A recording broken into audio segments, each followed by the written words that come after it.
But in reality, the main emphasis of the KGB is not in the area of intelligence at all.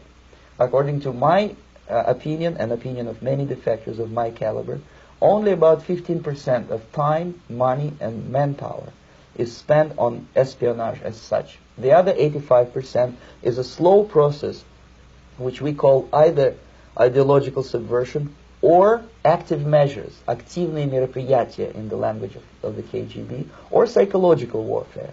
What it basically means is to change the perception of reality of every American to such an extent that despite of the abundance of information, no one is able to come to sensible conclusions in the interests of defending themselves, their families, their community, and their country.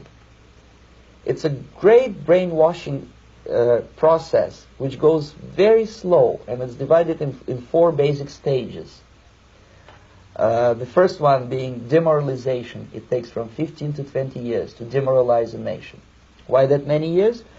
Because this is the minimum number of years which requires to educate one generation of students in the country of your enemy, exposed to the ideology of the enemy. In other words, Marxism-Leninism ideology is being pumped into the soft heads of at least 3 generations of American students without being challenged or counterbalanced by the basic values of Americanism, American patriotism. The result you can see.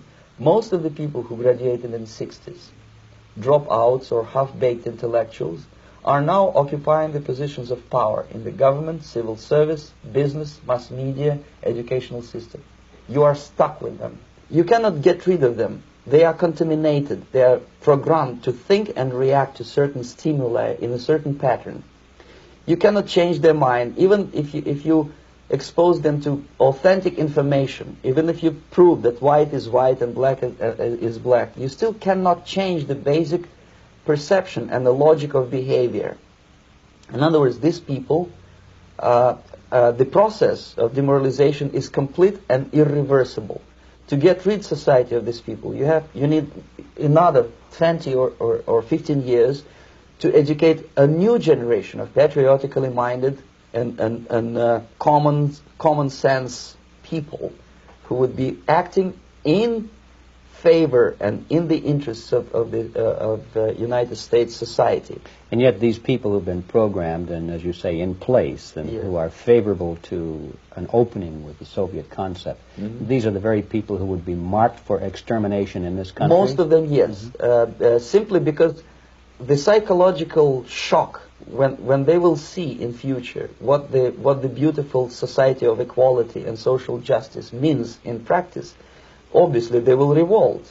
They will be very unhappy, frustrated people, and the Marxist-Leninist regime does not tolerate these people.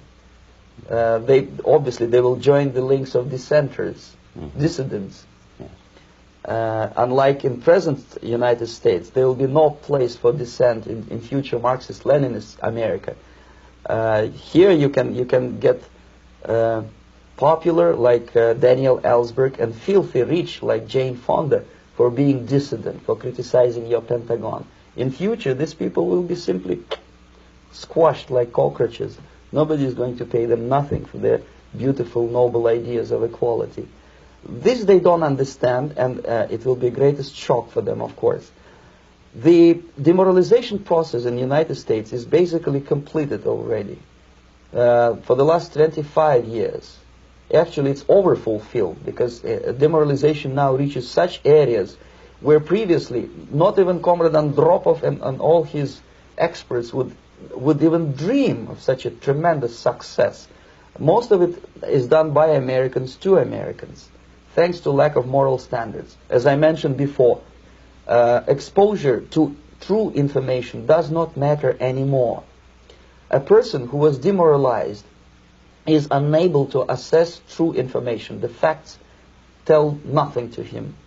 Even if I shower him with information, with authentic proof, with documents, with pictures, even if I take him by force to the Soviet Union and show him concentration camp, he will refuse to believe it.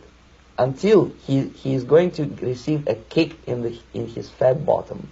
When a military boot crashes then he will understand, but not before that. That's the tragic of the situation of demoralization.